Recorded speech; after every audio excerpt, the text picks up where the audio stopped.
Okay जाओ, अपना मुंह साफ करो एंड ब्रश योर टीथ। ये स्टिकी स्टिकी हो जाता है ना। जाओ।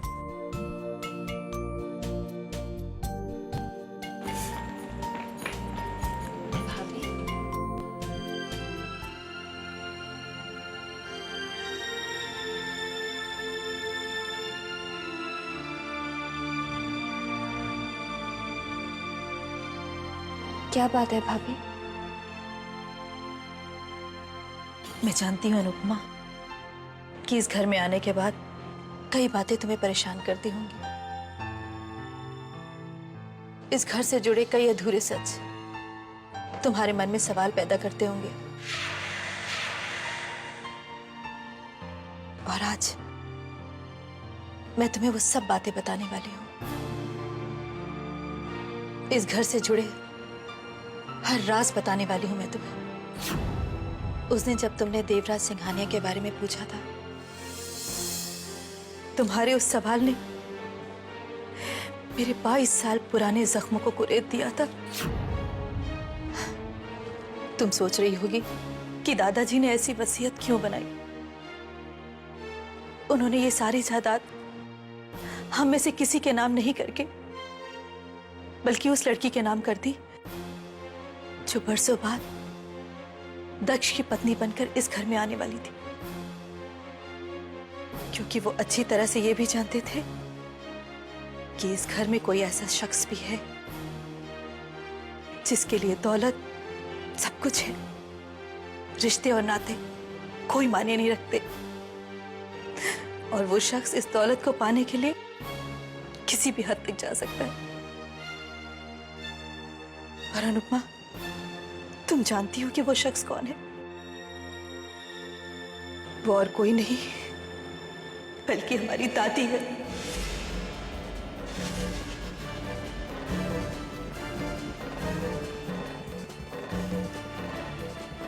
क्या? हाँ बेटा, दादाजी और दादी जी के रिश्ते अच्छे नहीं थे, क्योंकि दादी जी के लिए दौलत सबसे ज्यादा अहमियत रखती थी। और दादी जी के इसी रवैये के चलते एक दिन दादाजी की मौत हो गई। लेकिन दादाजी की मौत से ज्यादा इस बात की खुशी थी कि सारी जायदाद उनके नाम हो जाएगी। क्या? दादी जी ने जब वसीयत पढ़ी तो उनके पैरों के नीचे से जैसे जमीन निकल गई।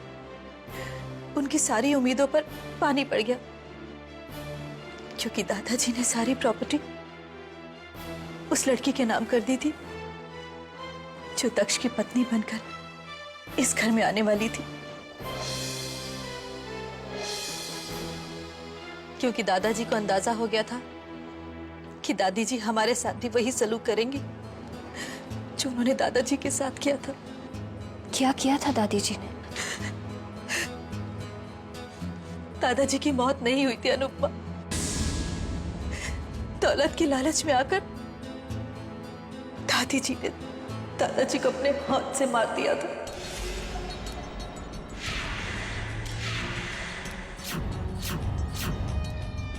क्या? लेकिन भाभी, आपको ये पता कैसे चला? घर के एक पुराने नौकर ने मरते वक्त मुझे ये सब बताया था। उसके बाद दादी ने सारी प्रॉपर्टी अपने नाम करने की बहुत कोशिश की, लेकिन मैंने और तुम्हारे भैया ने ऐसा नहीं होने दिया, क्योंकि हमने कसम खाई थी कि जब तक दक्ष बड़ा नहीं हो जाता, कुछ भी करके हम दक्ष के साथ नाइंसाफी नहीं होने देंगे। उसके बाद दादी के जुल्म बढ़ने लगे, इतने ज्यादा हो गए कि मेरा बच्चा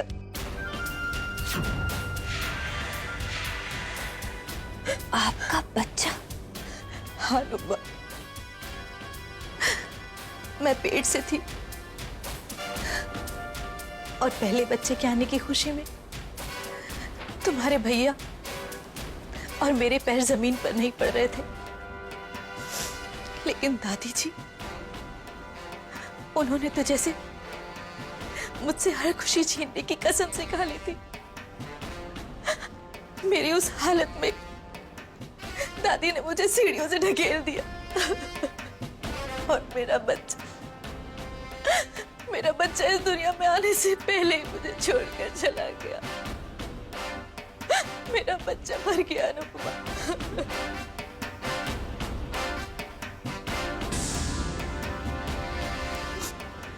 भाभी,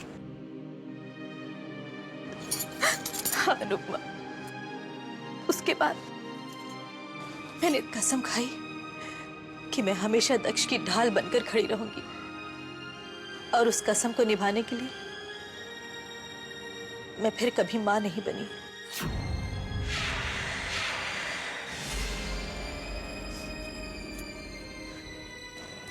तुम्हारे भैया दिन रात दक्ष की अमानत और दादाजी के बिजनेस को बचाने में लगकर, और मैं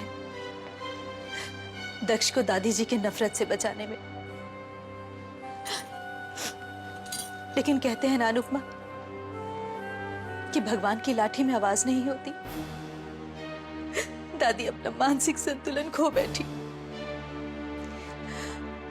और इस पूरी जायदाद पर कब्जा करने वाली ये औरत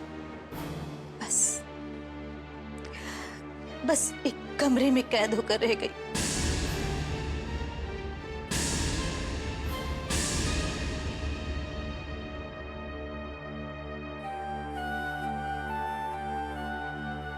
उसके बाद दादी बेबस, लाचार और बेसहारा मेरे रहमो करम पर थी।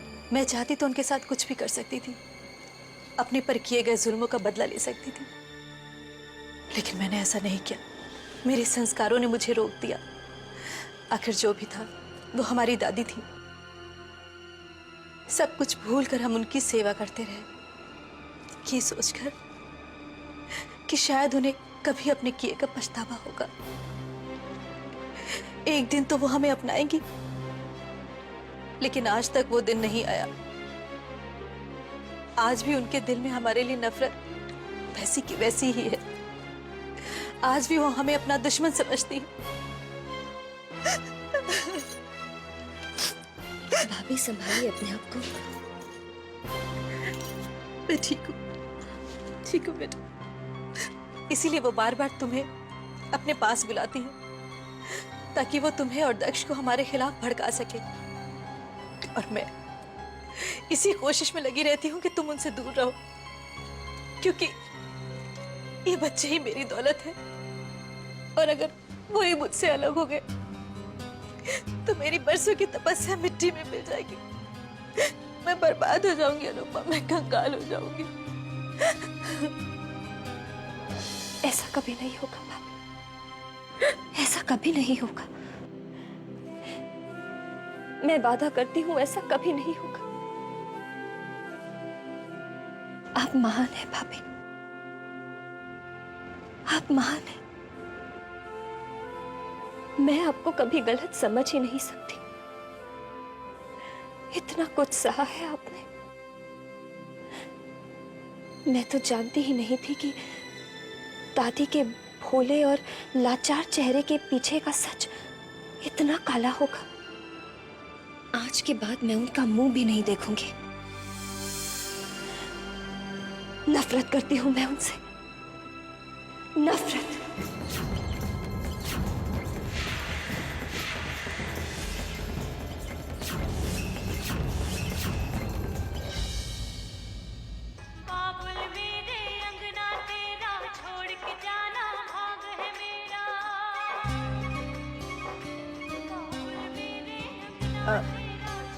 कौन सा शो देख रही है बेटा? हाँ, डोली सजा के। हाँ, बहुत अच्छा शो है ना? कब तक अपनी माँ से यूं ही नाराज रहेगी? अपनी माँ को माफ नहीं करेगी बेटा। तू भले ही मुझसे नफरत करती हो, मगर मैंने हमेशा तेरे भले के ही बारे में सोचा है। तुझे इस बात का यकीन जरूर होगा, जब तू इस घर से डोली में बैठ के विदा होगी इस लड़के के साथ। इस लड़के का नाम रजत ओबरॉय है। तू यही चाहती थी ना बेटा कि तेरी शादी ऐसे घराने में हो जो दक्ष से भी ज्यादा अमीर हो। तेरी ये माँ तेरे लिए वैसे ही लड़का ढूंढ कर लाई है बेटा, देख तो सही ना। मैं जानती हूं अब तू अनुपमा को अपनी बड़ी बहन मानती है, मगर बेटा तू ये चाहती जरूर है ना कि तेरा पति बहुत ऊंचे घराने का हो, बहुत ही अमीर हो। चाहती है ना बेटा? मैंने तेरे पापा से भी बात कर ली है, वो भी इस रिश्ते के लिए राजी हो गए। बल्कि हम कल ही इस लड़की को, इसके घर वालों को अपने घर बुला रहे हैं। अपनी माँ से नाराजगी छोड़ दे रिद्धिमा, एक मौका दे। तेरी ये माँ सब ठीक कर देगी, सब ठीक कर देगी।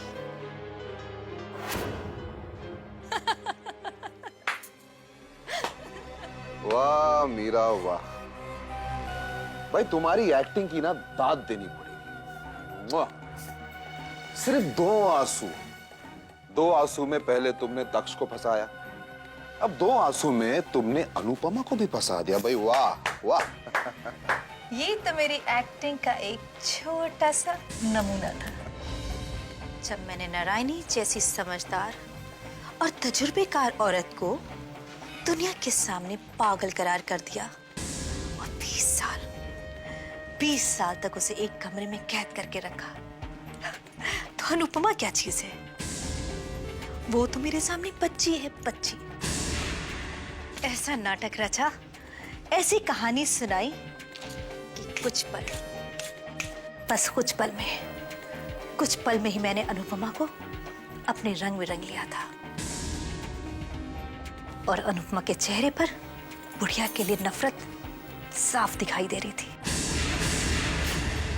खासकर तब जब मैंने उससे कहा कि बुढ़िया ने चंद पैसों के लिए अपने ही सुहाग को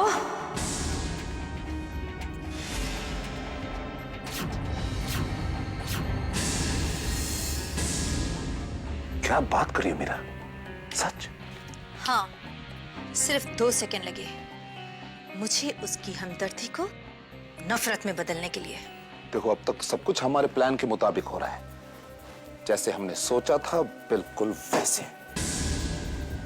जहां तक इस लड़की का सवाल है, हमें एकदम चौकन्ना रहना होगा मीरा, एकदम सतर्क। देखो, दक्ष तो पूरा दिन घर पे रहता नहीं, कहीं दादी ने उससे अकेले में मिलकर कुछ कह दिया तो? अगर वो हमारी बातों में आ सकती है तो दादी के बातों में आने के लिए उसे 2 सेकंड लग गए, और अगर वो आ गई तो सब कुछ खत्म हो जाएगा। हमारे सपने, हमारा लक्ष्य, सब कुछ। नहीं, मैं ऐसा कभी नहीं होने दूंगी, क्योंकि हमारे पास एक ऐसा प्लान है कि जिससे साफ जाहिर हो जाएगा कि अनुपमा दादी के खिलाफ है, और हमारे पीछे भी वो दादी की बातों में नहीं आएगी।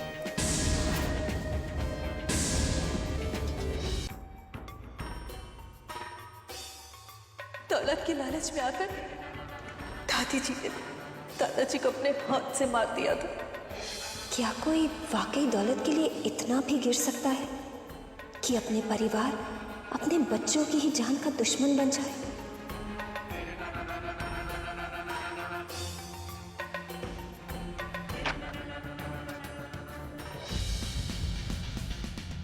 ओ, आप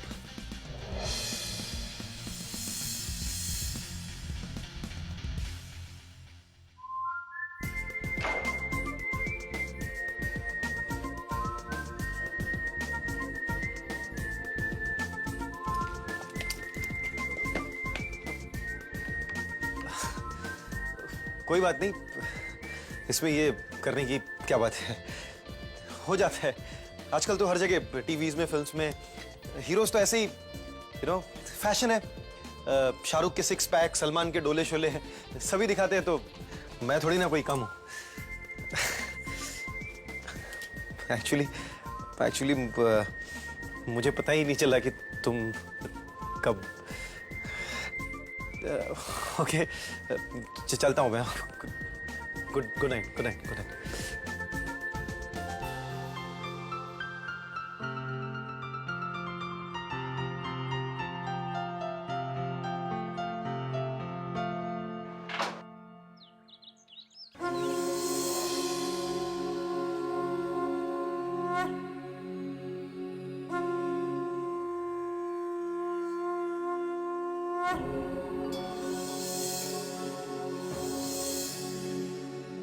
हे देवी माँ, आपने हमेशा मेरी प्रार्थनाओं को सुना है, उन्हें पूरा किया है। आज भी मैं आपसे कुछ मांगना चाहती हूँ। अपने इस घर के लिए मैं चाहती हूँ कि दादाजी जहाँ भी हो, उनकी आत्मा को शांति मिले। इस घर में जो कुछ भी हुआ, मीरा भाभी और भैया ने जितने भी दुख सहे, उनके लिए तो मैं कुछ नहीं कर सकती, लेकिन मैं चाहती हूँ कि आप मुझे इतनी शक्ति दें कि मैं एक बेटी बनकर उनकी सेवा कर पाऊँ। अगर मैं उनके दिलों में थोड़ी भी जगह बना सकूं, तो मुझे लगेगा कि आपने मेरी पूजा स्वीकार कर ली।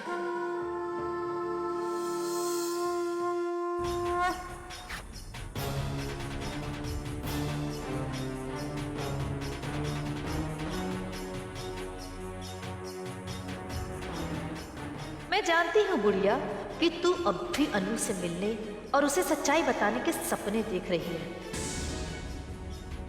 लेकिन अब ना तो अनुपमा तेरे पास आएगी और ना ही तेरे किसी बात पर यकीन करेगी। अब तुझे मेरी ताकत का अंदाजा खुद तेरी अनुपमा ही करवाएगी।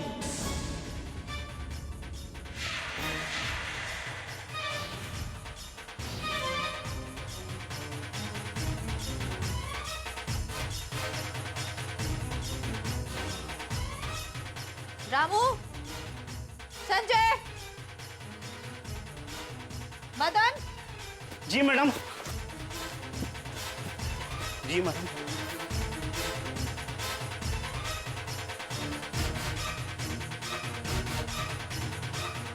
अब इस बात का फैसला हो जाएगा कि अनुपमा को किस पर यकीन है, तेरे सच पर या मेरी झूठ पर।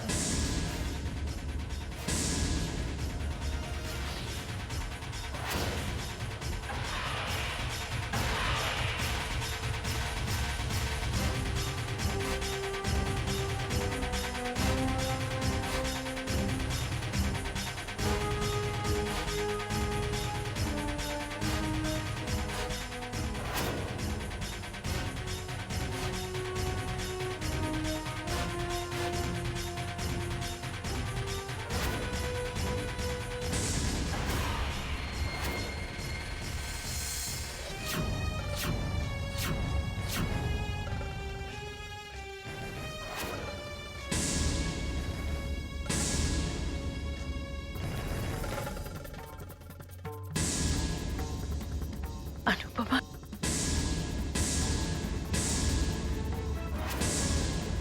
दादी, अनुपमा, भगवान ने आज मेरी सुन ली। उस दिन मीरा के आने से जो बात अधूरी रह गई थी, वो सच्चाई मैं तुझे बताती हूँ। जिस मीरा और धनंजय को तू देवता समझती है, वो देवता नहीं, राक्षस है, राक्षस। जिन्होंने मुझसे मेरी जिंदगी के 22 साल छीन लिए, वो भी एक घिनौना मकसद पूरा करने के लिए। जानती हो वो मकसद क्या है? वो बस कीजिए दादी।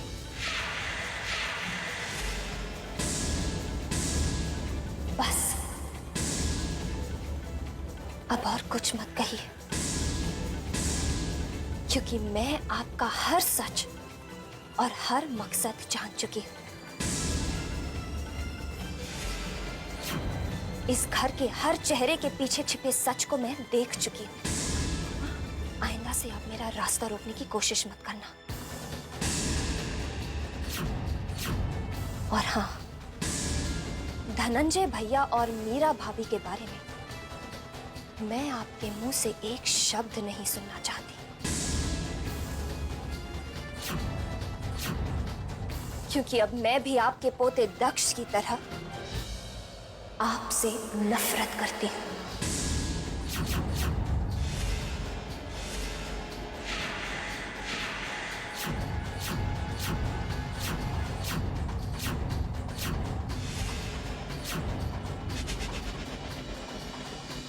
भैया और मीरा भाभी के बारे में मैं आपके मुंह से एक शब्द नहीं सुनना चाहती,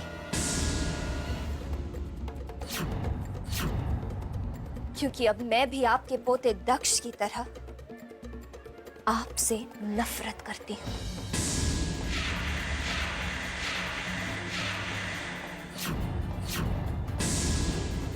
ये तू क्या कह रही है बेटा? तू मुझसे इस तरह बात क्यों कर रही है? क्योंकि मैं आपकी सारी सच्चाई जान चुकी हूँ। जान चुकी हूँ कि आपके इस भोले और मासूम चेहरे के पीछे कितना घिनौना और काला सच छिपा हुआ है। और दादी, जिसकी खुद की जिंदगी झूठ, धोखे और लालच की कहानी हो, उसका सच की बात करना शोभा नहीं देता। अनुपमा,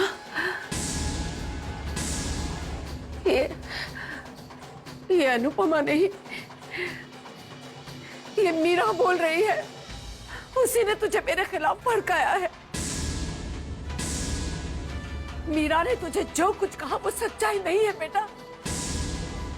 मैं तुझे सच्चाई बताती हूँ। सुन मेरी बात बेटा, सुन। 1 मिनट दादी,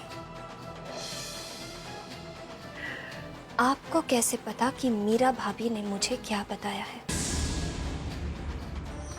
मैं जानती हूँ बेटा, वो तुझे मेरे खिलाफ करना चाहते हैं ताकि तू उनके मकसद के आड़े ना आए, इसीलिए वो भड़काते हैं तुझे। कीजिए दादी, भड़का तो आप मुझे रही हैं, मीरा भाभी नहीं। इसलिए हर बार आप मेरे रास्ते में आ जाते हैं, अलग अलग बहानों से मुझे अपने पास बुलाते हैं, ताकि मुझे मोहरा बनाकर आप भाभी से बदला ले सकें।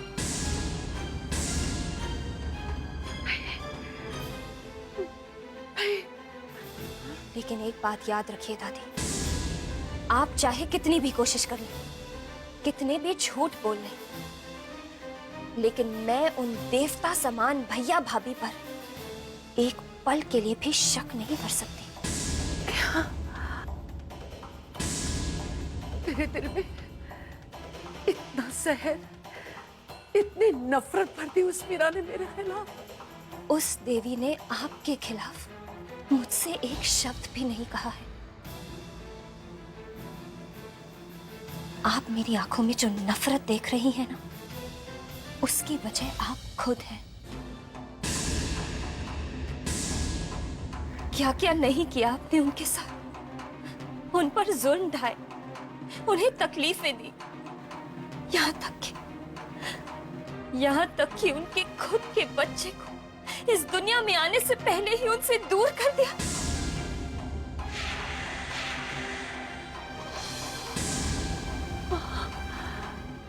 क्या? और उसके बाद भी उस औरत की महानता देखी। इतना सब कुछ सहने के बाद भी उन्होंने कभी आपसे नफरत नहीं की, आपको हमेशा मां समान माना। ऐसी हालत में भी आपको इस घर में रखा, आपकी सेवा की उन्होंने, और आप अब भी उनके खिलाफ इतना सब कुछ।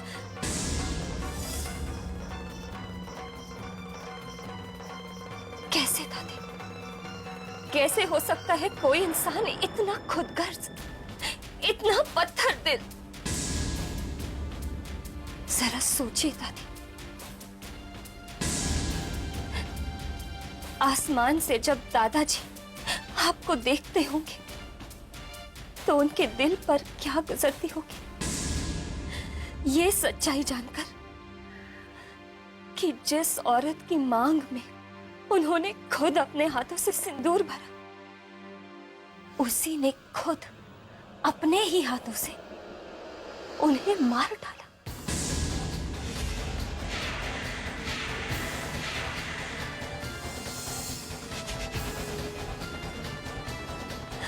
और ये सब सिर्फ दौलत के लिए।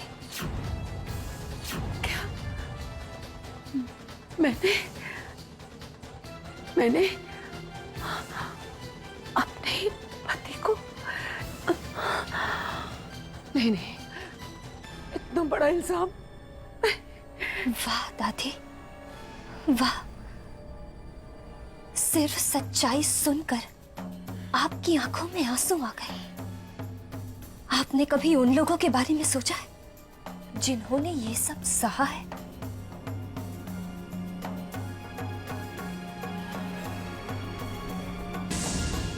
मीरा भाभी और धनंजय भैया, पराया होने के बावजूद उन्होंने दक्ष को अपनी औलाद की तरह पाला है। और उसके बाद भी दादी आप उन्हीं पर कीचड़ उछाल रही हैं। अगर आप में जरा सी भी इंसानियत बाकी है तो आप अपनी गलतियों को सुधारकर मीरा भाभी और इस परिवार को अपना लीजिए।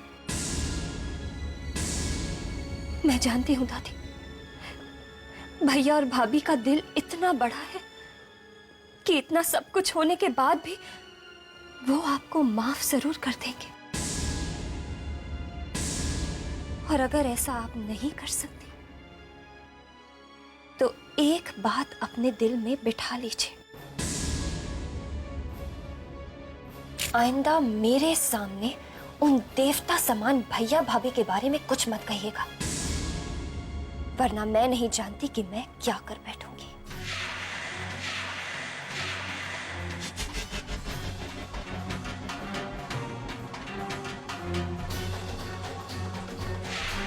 देखा नारायणी देवी, मीरा का खेल।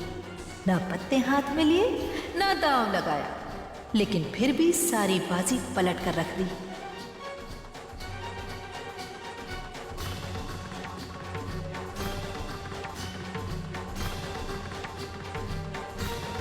अनुपमा,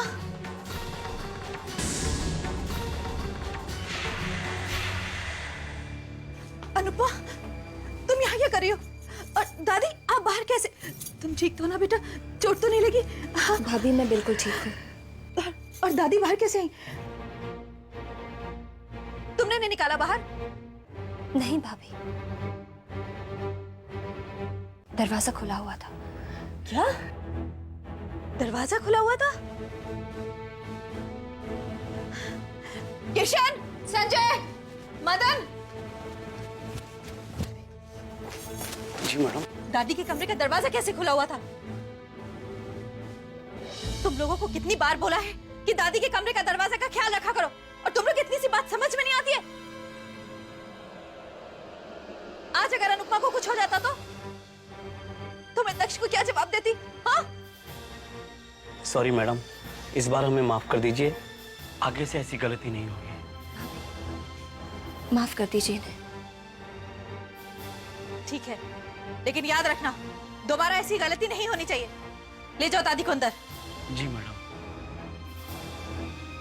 चलो अनुपमा।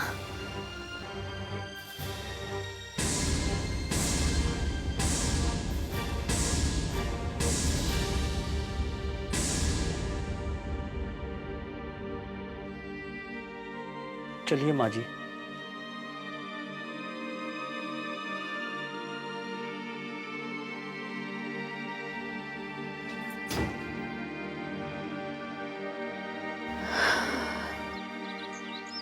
कितनी सुंदर लग रही है रिधिमा। हाय हाय, राम झूठ ना बुलाए, हमारी इतनी स्वीट रिधिमा को तो लड़के वाले देखते ही रह जाएंगे। ऐसे राम झूठ ना बुलाए माया पुत्र, हमारी रिधिमा है बड़ी किस्मत वाली है। नहीं तो 1000 वाट का बल्ब लेकर भी रजत जैसा मुंडा ढूंढने से नहीं मिलता। राम झूठ ना बुलाया है। नानी बिल्कुल ठीक कह रही हैं। अरे गाड़ी बंगला नौकर चाकर, अरे किस चीज की कमी है उन्हें? एक बात की, पत्नी की, बस एक पत्नी की तो कमी है और वो हमारी रिधिमा पुत्र पूरी कर देगी। ओ बस माया पुत्र 100 बात की एक बात है और मुंडा सोना कुड़ी सोनी, फिर तो ये शादी होनी सो होनी है। और राम झूठ ना बुलाए, इस शादी को तो अब कोई रोक ही नहीं सकता। राम राम राम। ठीक कह रही हो माँ। माँ लगता है वो लोग आ गए। अब रिधिमा तो जल्दी से तैयार हो जा। माँ तुम चलो मेरे साथ। चल रिधिमा तैयार हो जा।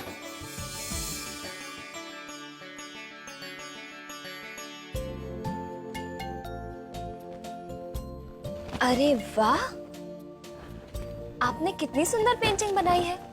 मुझे तो पता ही नहीं था आप इतनी अच्छी पेंटिंग भी करते हो। लेकिन ये पेंटिंग है किसकी? देखने से तो जाने पहचाने से लग रहे हैं। ये अग्रिम है क्या पापा? अरे हाँ, ये तो अग्रिम है, मैंने तो पहचाना ही नहीं। मामी तो बुद्धू है। हाँ हाँ, मामी तो बिल्कुल बुद्धू है ना? अग्रिम, आप पापा से बहुत प्यार करते हो ना? पापा जी बहुत प्यार करते हैं, लेकिन मैं उस आदमी से नफरत करती हूँ।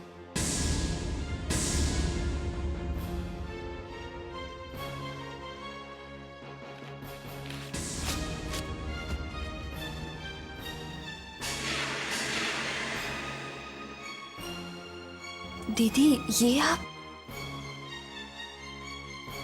और तुम, मैंने कहा था ना तुमसे कि उस आदमी से हमारा कोई रिश्ता नहीं है, लेकिन फिर भी तुम। हाँ? दीदी, ये आप क्या कर रही हैं? बच्चा है वो। नहीं अनुपमा, तुम इस घर की बहू हो, इसलिए तुम्हारा इस घर पे अधिकार हो सकता है, लेकिन मेरे और मेरे बेटे के बीच में आने का तुम्हारा कोई अधिकार नहीं है। आज तो तुमने ये गलती की है, लेकिन आगे से कभी ऐसी कोशिश भी मत करना, समझी तुम? चलो। पापा बहुत अच्छे हैं। पापा मुझे बहुत प्यार करते हैं। पापा को मैं बहुत प्यार करता हूँ, पर मम्मी मुझे नहीं देती। मैं उस आदमी से नफरत करती हूँ। मैंने कहा था ना तुमसे कि उस आदमी से हमारा कोई रिश्ता नहीं है, लेकिन फिर भी तुम।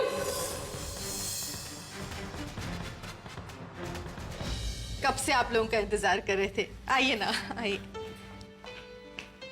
आइए, बैठिए प्लीज। Welcome welcome. मैं क्या जी, धन भाग हमारे जो आप हमारे घर में पधारे।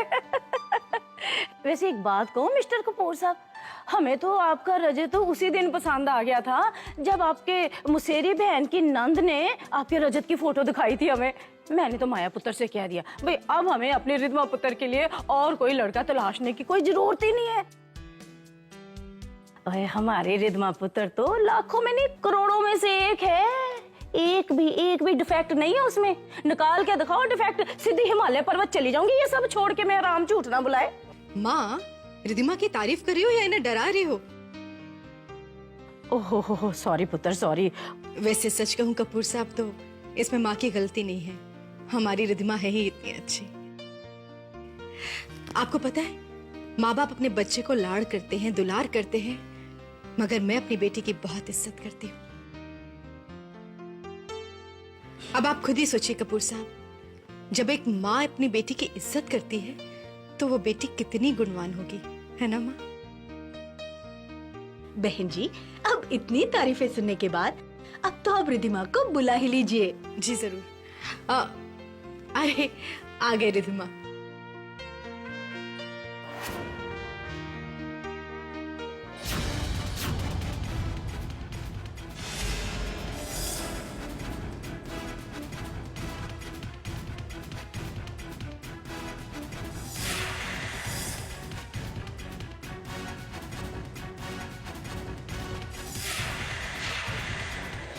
नमस्ते आंटी। नमस्ते। नमस्ते अंकल। जीती रहो बेटा।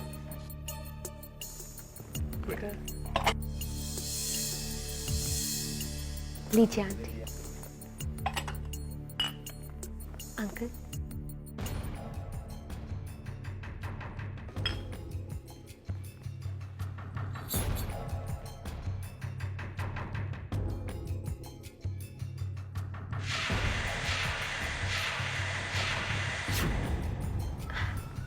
चाय?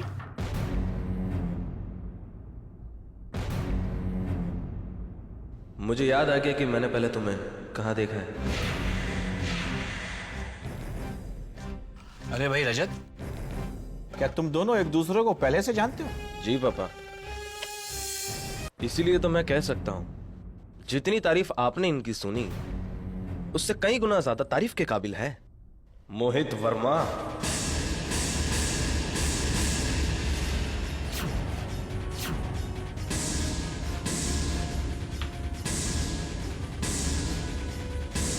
मोहित वर्मा? ये कौन है मोहित वर्मा? मेरा पुराना दोस्त है पापा, और इनका पुराना प्रेमी।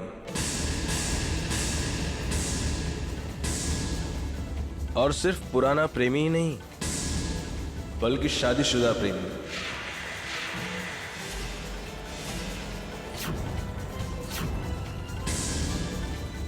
ये सब क्या कह रहे हो तुम? मुझे अच्छी तरह याद है कि ये लड़की किस तरह मोहित की जिंदगी में घुस आई, ये जानते हुए भी कि वो एक शादीशुदा है, उसके साथ अपना वक्त बिताया करती थी, अपने दिन भी और शायद अपनी रातें भी। रजत, रजत! एक्सक्यूज मी, आवाज को नीचे करके बात कीजिए। जिनके खुद के दामन दागदार होते हैं वो सर झुकाकर बात करते हैं। माँ जी, आपको शर्म नहीं आती? मुंह में राम नाम और हाथ में कंठमाला लिए झूठ बोलती हैं। ऐसी लड़की से शादी करने से तो अच्छा है कि मैं अपने लड़के को कवाराई बिठा दूं। चलो जी। हाँ भाई, आओ बेटा, चलो। जी माफ कीजिए।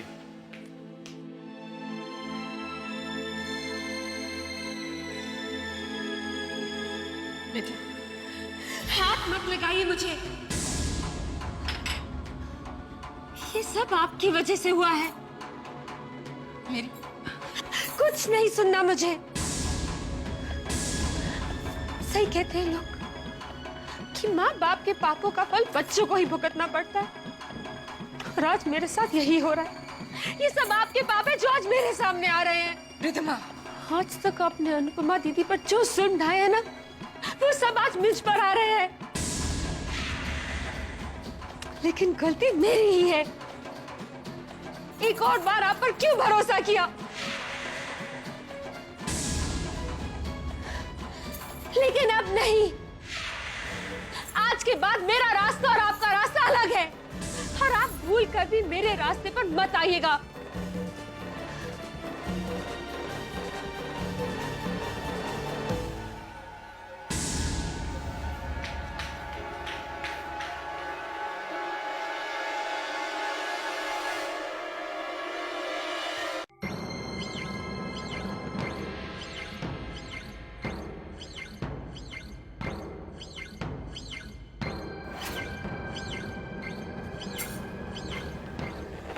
क्यों बुढ़िया? कैसी लगी मेरी ये चाल? बड़ा यकीन था ना तुझे अपनी इस अनुपमा पर? यही थी ना वो तेरा आस का दिया जो मेरी लंका में आग लगाने वाली थी। लेकिन तू अब देखती जा कि तेरा यही ये दिया मेरी लंका में आग लगाने के बजाय उसे रोशन करता है। तेरी अनुपमा भी तेरे पोते दक्ष के तरह मीरा के माया जाल में फंस चुकी है। सुना नहीं तूने वो क्या कह रही थी? हाँ, वो कह रही थी कि भैया भाभी की मैं दिल से इज्जत करती हूं, और उनके ऊपर उंगली उठाने से पहले तुझे शर्म आनी चाहिए। मैंने तुझसे कहा था ना कि मैं दक्ष के तरह अनुपमा को भी अपने हाथों की मुट्ठी में कर लूंगी, और मैंने कर लिया। वो वादा मैंने पूरा किया, और आज एक वादा और करती हूं तुझसे कि अगर तूने मेरे रास्ते में आने की हिम्मत करी तो मैं तेरी उम्मीद के साथ साथ तेरी जिंदगी भी खत्म कर दूंगी। वैसे तो हम दोनों दुश्मन हैं, लेकिन फिर भी आज मैं तुम्हें एक फ्री की सलाह देती हूँ। अपनी इस उम्र का लिहाज कर और ये सब फालतू की हरकतें करना बंद कर दे, क्योंकि अब ये सब जुल्म झेलने के लिए तुझे थोड़े ही दिन बचे, बस 1 साल। 1 साल में हम सबको मुक्ति मिल जाएगी, तुझे मुझसे, मुझे तुझसे, और दक्ष को इस दुनिया से।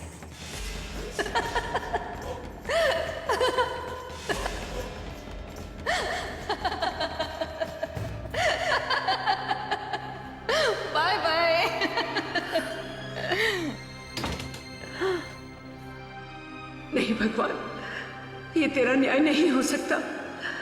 मेरी आशाओं के दीप ऐसे नहीं बुझ सकते। तुम इतने निर्दयी नहीं हो सकते प्रभु। तुमने ही हर बार मुझे शक्ति दी है अधर्म से लड़ने की, फिर ऐसा खेल क्यों खेल रहे हो? और कितनी परीक्षा लोगे प्रभु, कितनी?